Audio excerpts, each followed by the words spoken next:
It is really great here to be with caregivers. Caregivers are the heroes of an aging society. And I know this because I read it in the New York Times. And I especially know it because I wrote it in the New York Times. So there's 45 million of us. You know, that's more than the population of Canada. And I say us because I'm also a caregiver to my mother. So I've had a chance to look at this experience from a couple sides. One is the caregiver, and one going into the homes of people and not having to solve their problems. So it's a very different thing. And I love being in a room full of caregivers now because I know that whatever happens here, people aren't going to panic. Somebody's going to say, oh, that's nothing. You should see what happened to my mother last week. So I've come to talk about happiness. And not just happiness, but the good stuff that goes with it, like getting old and dying. Oh, I'm sorry. I mean living long and not forever. So I'm going to ask you to think about old age not as a problem that needs to be fixed, but as this incredible resource that we have to tap. Because we live in a time of scarcity. We're running out of affordable housing or clean water or civility, maybe. But old age is something we have in greater abundance than any society has ever had. And some people look at that abundance and call it an aging tsunami or a silver tsunami, this destructive force that's gathering out at sea and it's going to come crash on our shores. And other people look at the abundance and call it mom or grandma or the face in the mirror. And I look at it as a stockpile of experience and knowledge that we've never had before. So I want to talk about what we can learn, whatever age we are, from people who have lived long enough to know something about life. You know, as caregivers, we often talk about what we're giving to the people we care for. So I'm going to focus more on what we're getting out of this, in this experience. And this isn't information you can get on the internet, and you can't read it in the failing New York Times, and you can't Google it, and Facebook can't sell it to the Russians.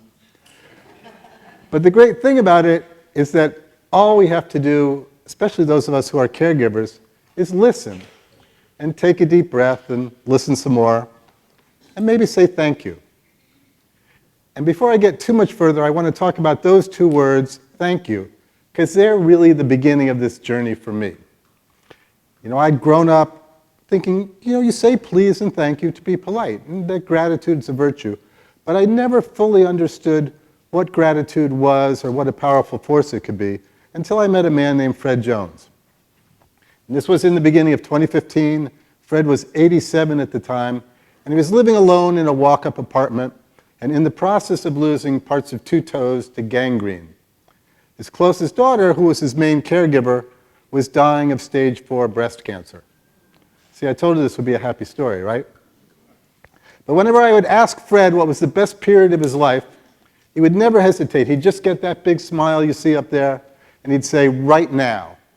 And he said, my favorite part of the day is waking up in the morning and saying, thank God for another day, on my way to 110. Well, I didn't really get it. You know, I looked at Fred's life, and I didn't see what he had to be grateful for, or how he could possibly want another 20, 25 years of it.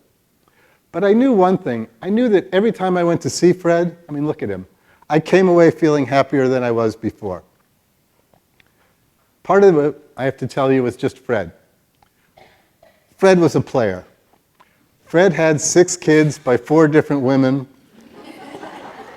And I don't think I ever saw him that he didn't tell me a dirty joke or sing like Billy Eckstine or talk about the flashy suits he used to wear before his orthopedic shoes cramped his style. One of my first visits to Fred, we went to the supermarket, and he cruised the cashiers to see who was the prettiest before checking out. Fred liked to say he was a bon vivant, and he never pronounced it the same way twice. And he was always after me to fix him up with one of those real fine chicks that I knew, because I, too, was a bon vivant. So after a couple months of this, visiting Fred and always getting that great feeling from Fred, I started to follow his lead. And I don't mean that I cruised the cashiers in the supermarket. But instead of grumbling about the things that I felt were wrong in my life, the things that I was unhappy about, which I'm pretty good at, journalists tend to be quite good at that, I began to make it a conscious point to give thanks for the things that were good in my life. Because I figured if Fred could do it, I really had no excuse not to.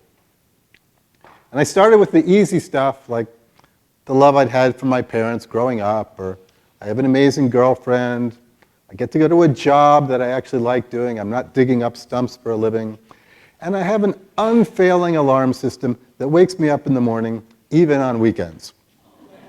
And there she is. So this was cheap, I know, but it's early in the morning.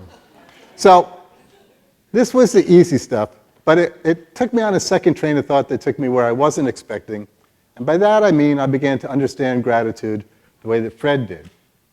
And for Fred, it wasn't just that momentary warmth you feel when somebody gives you something or does you a favor. It wasn't a response to anything specific at all. For Fred, it was a way of looking at the world all the time. This gratitude meant acknowledging that there's forces outside of yourself that are responsible for many, maybe even most of the good things in your life. And that most of them come your way without you having to do anything to make them possible.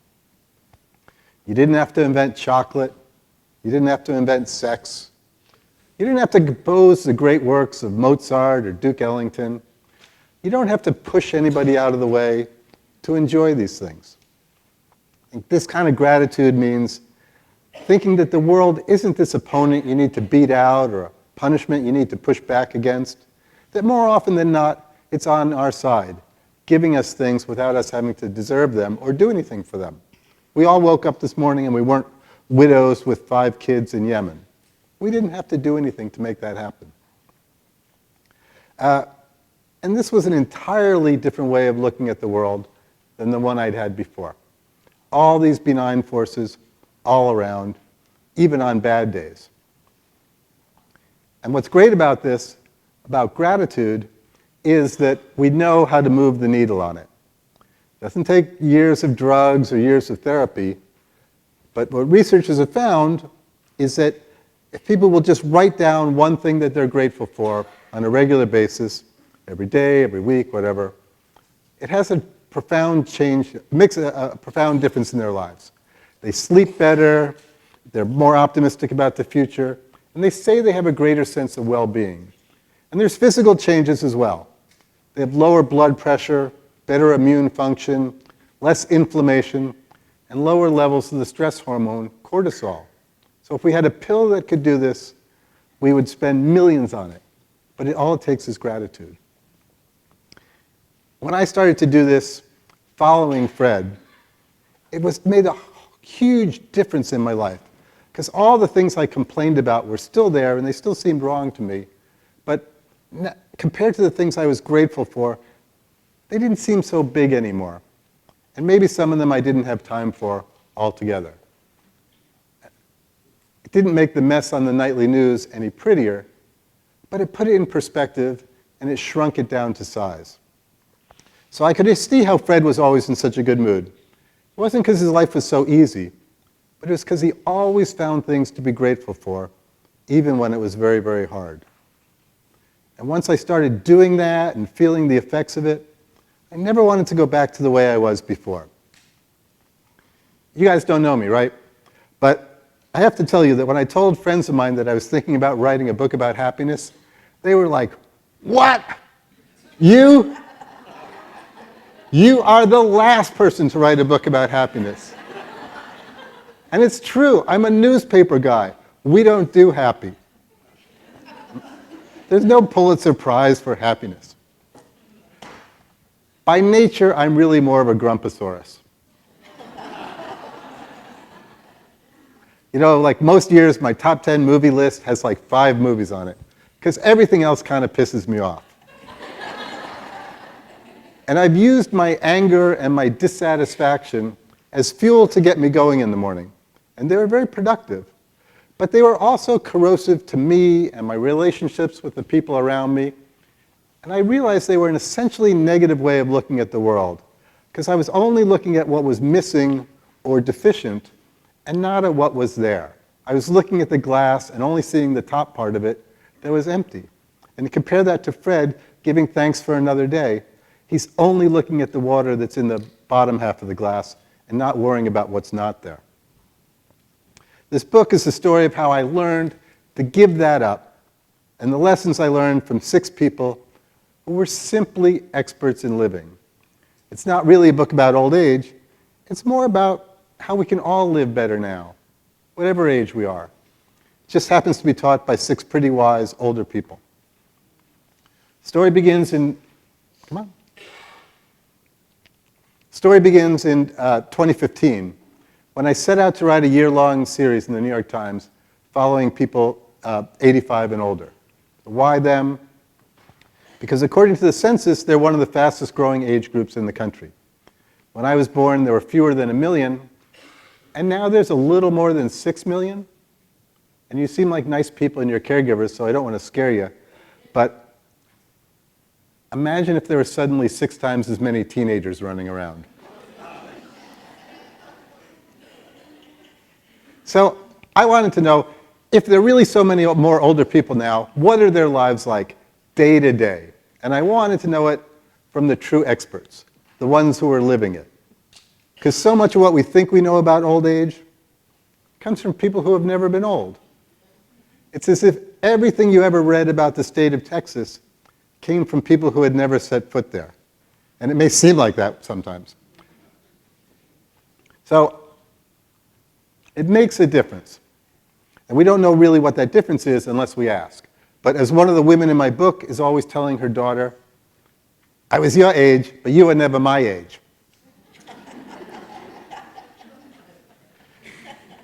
So I began my work the way I usually begin a story, by going out and looking for people. And I spent a couple months going to senior centers and nursing homes and Meals on Wheels agencies and YMCAs and Jewish community centers and people's websites and friends of friends, anybody that would talk to me. And I wasn't trying to find that, that amazing 102-year-old that you see on the morning news who's like jumping out of airplanes and drinking a martini and then running a marathon. And I didn't want those Stepford elders you see on the covers of brochures for retirement communities in Arizona that are always like, like that, and they're like swing dancing and having sex all the time. Because I just didn't understand that. I wanted regular folks, and I wanted them to be, as diverse as this age group is. And some people wear their hearts on their sleeves. I wear mine on my chest. These are the names of the people up there. And it's always a great joy to introduce you to them. So you've met, they're all up there. Too much. Go back. You've met Fred Jones. You could say you know Fred intimately. Helen Moses found the second love of her life in a nursing home with a man named Howie Zeimer. And their on again, off again wedding plans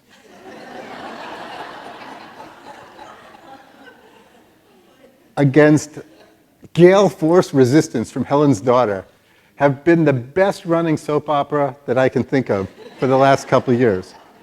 They were all set to have a commitment ceremony in October, then Helen had some health problems, but I'm still counting on them to go through a couple more iterations at least. Helen is loud and she's brassy and beautiful, and she's always in a fight with somebody at the nursing home. You know this person. But she says that she and Howie had never had an argument. And she says, you want to know why? Because whatever I say goes. Right, Howie? Yes, it does. Wait till I get you home. So Howie is 21 years younger than Helen, but he was in a car accident after college, and he has a brain injury that makes him a lot slower than she is. And he doesn't socialize that well. So their conversations would sometimes be like kind of old vaudeville routines. And Howie would say, you're the one woman in my lifetime, I mean it. And Helen would say, I can't hear you, but it better be good. And I would sometimes wonder what it was that Helen was getting out of the relationship. Because it was obvious that Howie adored her, but he took up a lot of her energy, which is what her daughter didn't like, I think. And he spoke so slowly that Helen would often stop listening in the middle. But as I spent more time with them, I realized that what Howie gave her was that he needed her. And all his disabilities just meant that he'd need her more.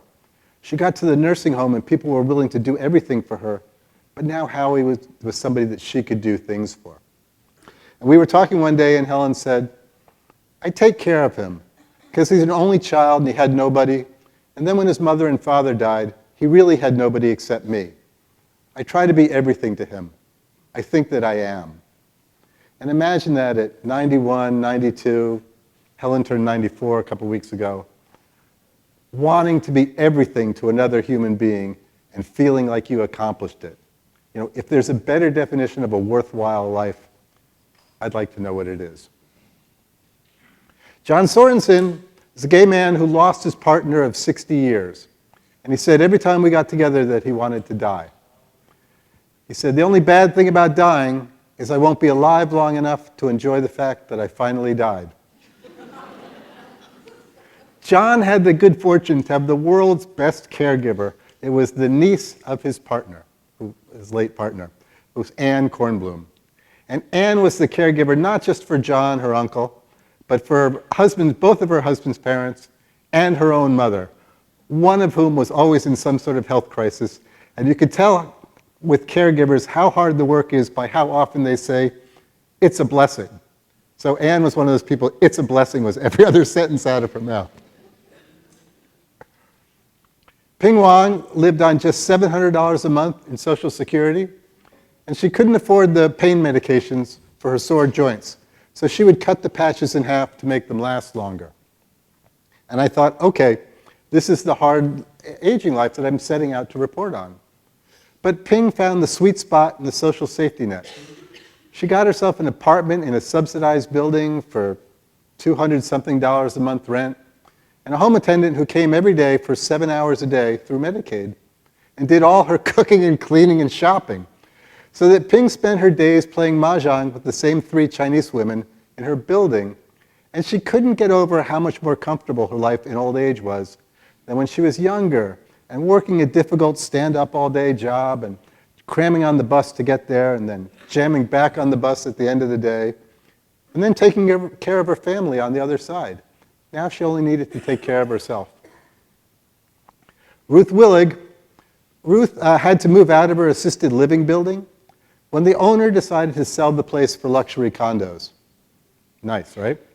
So at 90, she had to start all over again in a strange neighborhood far from her daughter, without most of the friends she'd spent the last 5 years making. Ruth had grown up Ruth had grown up the youngest of 4 siblings. And she was the rebel of the family, and that was still a big part of who she was. She would say, I'm a feisty old lady. But now she was the oldest, and she'd grown into a new role as the matriarch of the family, the one who held all the branches together. Jonas Meccas. Jonas is a pioneer of avant-garde cinema in this country. He's 95, he's still making movies, and still publishing books. And he didn't get there the easy way, because Jonas had survived the tyrannies of the past century. He was a teenager in Lithuania when Joseph Stalin's Soviet army came in and turned the country upside down. The next year, the Nazis invaded the country, and Jonas and his brother ended up getting put in a series of Nazi forced labor camps. Not death camps because they weren't Jewish, but forced labor camps. And still, in the title of his most recent movie, Jonas refers to himself as a happy man. So I wondered, having seen the ugliness that people are capable of, how he could be happy. And Jonas just said, it's normal. It's not normal. It's not normal not to sing, not to dance, not to cultivate poetry and the saints, not to be interested in matters of spirit. I am a very, very normal case, and I'm happy. Happiness is a normal state. So I love that. Happiness is a normal state. It's only the stuff we pile on top of our lives that's abnormal that makes us unhappy. So those were the 6 I followed. And the 7th teacher in my life was my mother, Dorothy, who's 89. And she says, if you want to know what old age is like, it stinks. My mother, the other day, let me tell you about my mother. My mother the other day fell asleep watching television on the couch, and she rolled off, and she couldn't get back up on the couch. So she called downstairs in her building. She had hit her head, so the building called the paramedics just to have her inspected. So the paramedics come up and they say, Mrs. Leland, what year is it? What day is it? Who's the president? My mother tells her, they said, okay, Mrs. Leland, does anything hurt? And my mother said, I'm 89, everything hurts.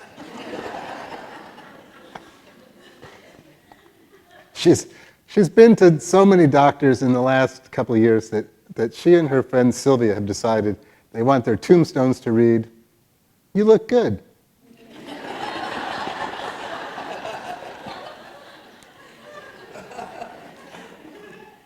So once I had the group, I figured what I'd do is I would follow them for a year and record the toll that old age was taking on their lives. Maybe they'd fall and break a hip, maybe they'd start to forget things, maybe they'd become socially isolated. Because I figured what else was there to say about old age? And at first I found a lot of those hardships that I expected. Old age really is the gift that keeps on taking. But as I spent more and more time with people, I found that even though they had their problems, just looking at their problems was not getting at the truth about how they saw their lives. They'd all lost something. They lost their spouses, or their mobility, or their keen eyesight, or their hearing. But none of them had lost everything. And whatever losses they had, none of them defined themselves by those things. Only other people defined them that way. And they all lived for the things they could still do. If they liked reading or art, or they loved music or taking care of their plants, they put their energies into these things that were pleasing to them. And this became like my first overarching lesson in my time with them. That whatever hardships we have, whatever age we are, we have an active say in what role we give them in our lives. As Ping put it, when you're old, you have to make yourself happy. Otherwise, you get older. In other words, happiness is a choice you make, something you have to choose. If you can't be happy until all your problems are fixed, you're not going to be happy. If you're waiting for happiness to come your way, you might be waiting a long time. The elders, of course, they understood this much better than I did. They didn't expect their problems to be fixed. They knew that some were going to get worse. But they went on with their lives. All of them put the highest premium on time with people that they cared about, which we all say we do. But they made it the central focus in their lives, a top priority, not something that they squeezed into their busy work schedules. The main thing is that they all found some level of contentment within themselves, not in their circumstances, which they knew were going to go up and down. I went into this with this idea that older people are, grumpy or unhappy, which is a lot of people think. And some people are, just as some people are unhappy at any age. But it's really a false stereotype, and we know that the numbers just aren't there. And sociologists have observed this for so long, so consistently, that they even have a name for it. They call it the paradox of aging. That as much as our culture worships youth and hard bodies, we're slaves to it, older people are more content with their lives than younger people. They're less stressed, they're less afraid of death, they're better able to absorb the losses that come in all of our lives, rather than think they're something that they and they alone are singled out for. So it was a little confusing to me still, this paradox of aging. How could people whose minds are in decline and whose bodies are in decline be more content with their lives than people who are in the so-called prime of their lives? In other words, what do they know that we don't? So there's a number of different explanations for the paradox of aging, but the best one, I think, comes from a woman named Laura Carstensen. And she runs the Longevity Center at Stanford University. And her take is that older people and younger people look at the time in front of them differently, and they live in a different way. That younger people see a long time horizon in front of them, so they put their energy into gathering as much information and experience as they can get, because they don't know what they're going to need later on. And this not knowing creates anxiety, maybe even fear, and some of the experience they seek out are unpleasant or damaging. And it's also, again, it's an essentially negative way of looking at the world because all your focus is on what you don't have, not on what you do. Older people, the exact opposite. They see a short time horizon in front of them, so they focus their energies on things that are pleasing to them in the short term, on what is, not on what isn't. Maybe they start the meal with dessert. We did a story on this in the New York Times, senior centers where people were starting the meal with like a pumpkin pie or a pecan pie, which I thought was a great idea because who knows what's going to happen in half an hour. So what the Stanford researchers did, a couple of different memory tests. And one is they showed people pairs of images, positive and negative, and they found that older people remembered the positive images better than the negative images, because these were more pleasant memories to hang on to. Younger people remembered them both about the same because they don't know what's going to be on the test. And then they did it with the same test with the brains in an imaging lab so they could see where the activity was in the brain. And they found that the older brains fired more strongly when they were looking at the positive images and weakly to the negative ones. Younger brains, again, about the same to each. So this meant that older people were not just storing that positive information better, but they were more drawn to it in the first place. So maybe the world that they were looking at was more benign than the world that the younger people were. And for a point of reference, they tried the same experiment with people who meditate. And they found that people who meditate have that same response. They respond strongly to the positive images and weakly to the negative ones. And this means that all the hundreds of hours that people spend meditating and all the thousands of dollars they spend going to meditation retreats, they're training their brains to work like the brains of older people. As Helen would say, put that in your pipe and smoke it. Fred Jones described life in this short time horizon this way. We were in his apartment one day talking, and he said, happiness to me is what's happening now. It's not in the next world. It's not the dance you're going to tonight. If you're not happy at the present time, you're not happy. Some people say, I get that new fur coat for the winter or a new automobile. I'll be happy then. But you don't know what's going to happen by that time. Right now, are you happy? Again, a focus on what is, not on what isn't. And all the elders found some sort of contentment in this shorter time horizon. Not that they were always happy, because they weren't. But they didn't get derailed by the losses that we all experience in our lives. Each of them had different lessons to teach, and I've relied on each of them, at different times. Fred was a graduate seminar in gratitude, and what a change in your life being actively grateful can be. Ping, that you had to choose to be happy. You couldn't wait for circumstances to bring you happiness, because circumstances go up and down.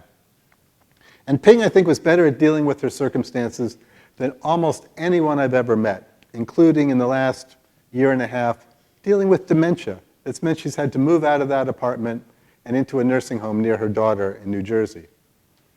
And the first couple times, the transition was really hard for Ping. And the first couple times I visited her, she said, I don't think I can make myself happy anymore. And I was sad. That wasn't the Ping I knew. And then the next time I went, everything was different. She'd made a very close friend with a woman from Vietnam, and she'd found some people to play mahjong with, and she just adjusted to it.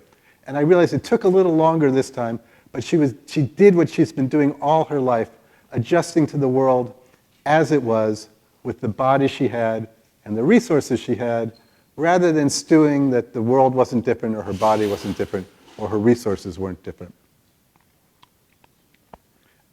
John Sorensen, who said every time I saw him that he wanted to die, I thought this would be the most morbid year that I could possibly spend. But what I found was it was the exact opposite, that wanting to die meant that anytime he listened to a favorite opera, or anytime he had a conversation with somebody, he treated it as if it might be the last. So he focused in on it intently to get every drop of juice out of it. He wasn't busy looking at his phone or thinking about what he was going to do later. So he wasn't morbid, but he was getting more pleasures out of his life than other people would. His opera was better than mine because he listened harder. And people are always saying, live every day as if it's your last. But we don't know what that looks like. In John, I got to actually see what it looked like and see, could you model it? Helen taught how to love and be needed, even when she couldn't do the things she used to do. And she also taught that we should give thanks to the people who let us help them, because there's a generosity in that, and maybe there's even a kind of love. And Ruth's lesson was connected to that, and I think maybe the caregivers can relate to this. She taught how to give up that American obsession with independence and self-reliance and replace it with something stronger, which is interdependence. As I mentioned, Ruth was really feisty. She had a strong independence streak, but it wasn't working anymore. She was starting to need help from her kids. Independence, self-reliance, they don't work at the beginning of life, they don't work at the end of life. But by becoming the family matriarch, growing into this new role, she was able to do things for her kids that nobody else could do. So when she had to accept help from them in return, she wasn't diminished by it, but she was more deeply embedded in this system of interdependence that was stronger and more sustainable than anything she could have on her own. And Jonas Meccas, Jonas lived every day with a sense of purpose, creating these movies, creating this sense of beauty. And there's been a lot of research that people who live with a sense of purpose age better, right? They have less depression and less memory loss, even when their brains develop the plaques and tangles that are associated with Alzheimer's. But I think just as importantly, especially these days, Jonas didn't get eaten up by things that hadn't actually happened. He focused on what is, not what isn't. We were talking one day, and I was talking about the news, I think, and I was worried about something, and Jonas said, I never worry. I'll start to worry when something happens. Why worry when it's not happening? And then why worry when it happens? You deal with it. You waste time worrying, and it may never happen what you think. Nothing is hopeless. I don't even know what it means, hopeless. So those are the 6, and those are their lessons. I am sorry to say that, well, come on, there. I'm sorry to say that Fred Jones died of a heart attack in April of 2016. I never did get to fix him up with one of my real fine chicks. Never got to go to lunch with him at Red Lobster, which is something we talked about. And John Sorensen, the man who said he always wanted to die, he did die 2 months later after Fred. And John was in a lot of pain at the end, and he basically stopped eating because now I think he was ready to go. But he also spent his last weeks being absolutely transported by the operas that he loved and giving thanks to anybody who spent time with him. I was with John on one of his last days when a physical therapist came by, and at the end of the session, he said he'd be back again the next day. And John was just worn out from the therapy and in a lot of pain, and he looks up at him and says, I look forward to it already. Not morbid, right? So how many of us live like that? But what's stopping us? So the last year, 2 years really, I'll admit, being in the newspaper business, has put some of these lessons to the test, right?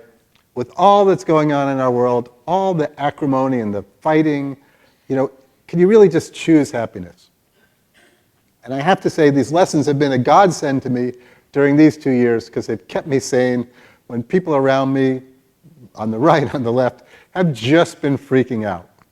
Spending all that time with people age 85 and up who are literally dealing with matters of life and death helped me see what's important in life and what was really more of a distraction. With all this going on, could I make it a priority to spend time in my life with the people I care about most? Could I live with purpose like Jonas and with gratitude like Fred? Could I accept my mortality like John Sorensen? And could I give thanks to the people who let me help them, like Helen Moses? Could I cultivate interdependence like Ruth Willig? And could I try and try and try to be as resilient as Ping Wang? Those are long-time projects. I'm still working on them all. But what I found was at the end of this year, I wasn't so scared of getting older. I'm accepting that it might someday happen even to me. And this makes some of the other fears in my life, seem kind of small, and they just sort of washed away with that. There's a definition of despair that I read recently, which is not being able to imagine a plausible, desirable future for yourself. Plausible, desirable future. The fear of old age does that, right? Because if we're afraid of it, we can't plausibly desire it. And the despair sets in not when we're older, but now, and it colors all the days on the way there. But think about it, the flip side's also true. If we can rethink old age as a time of growth and experience and change, we can not only plausibly desire it, but we can give thanks for it now. And that we can live in gratitude now rather than despair now. And it'll change us. Last year, an interviewer asked Jonas Meccas, if you could give any advice to somebody who wanted to be a filmmaker, what would it be? And Jonas's answer was pure Jonas. Get a camera. So that's it. If you want to be a filmmaker, get a camera. If you want to be happy, choose happiness. You can wait till you're older, or you can do it now. It's up to you. As for me, in the beginning of 2016, before I'd written a word of this book, and I didn't really know what I wanted it to be about, I was just kind of struggling with the material. I wrote down the 6 words that became the title, Happiness is a Choice You Make. And I taped them up on my bed, so I'd see them first thing in the morning and last thing before I went to bed. And I didn't really understand them quite well, but just having them there and seeing them every day was a constant reminder to me that it was up to me to choose how I wanted to view the things in my life. So what did that mean? Happiness is a choice you make. Happiness is such a vague term, so hard to define. But as I thought about it, I realized that the key word in that sentence isn't happiness at all. It's choice. It's a declaration that I am not bounded by the circumstances of my life. I have a say in this. And this declaration is liberating. And this liberation, I think, is the essence of happiness. So happiness isn't the thing you choose so much as it is the act of choosing. And I'm not saying we can choose it the way we choose Colgate or Crest in the supermarket. But it's more like that decision you make that I'm going to take responsibility for the health of my teeth. There's still going to be some setbacks along the way to healthiness. There's going to be setbacks on the way to happiness. We're going to have bad days.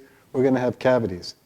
But those things are going to be minor events in the context of a ship that we're directing.